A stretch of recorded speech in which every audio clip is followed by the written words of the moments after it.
TTV தினகரனை செங்கோட்டையன் சந்தித்து பேசிய நிலையில் தற்போது செங்கோட்டையன் விரும்பினால் தான் சந்திப்பேன் என்று ஓ பன்னீர்செல்வம் குறிப்பிட்டிருக்கிறார்.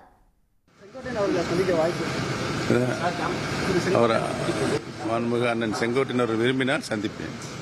சார், டிடிவி தினகரன் இன்றைய செய்தியாளர் சந்திப்பில் திருப்பியும் மறுபடியும் சொல்லியிருக்காரு, எடப்பாடி பழனிசாமியை சீஃப் மினிஸ்டர் கேண்டிடேட்டா நாங்கள் ஏற்றுக்க மாட்டோம் சொல்லிட்டு அண்ணாமலை அவர்களுடைய ஏற்கனவே இந்த கருத்துக்கு நான் பதில் சொல்றேன். அது ஒரு நல்ல கருத்து தான். இப்போ தொடர்ந்து திமுக தரப்புன்னு சொல்றது அமித்ஷா அவங்க தான் வழிநடத்திட்டு இருக்காங்க. பாஜக தரப்புல இருந்து தான் எல்லா கட்டளைகளும். அதுக்கு பதில் சொல்ல வேண்டியது யாரு? சொல்லுங்க, நீங்க சொல்லுங்க. அது வந்து முக்கியமான தலைவராக. அதுக்கு பதில் சொல்ல வேண்டியது யாரு? நீ சொல்லுங்கம்மா, யார் சொல்லணும்? அவர்கிட்ட கேளுங்க.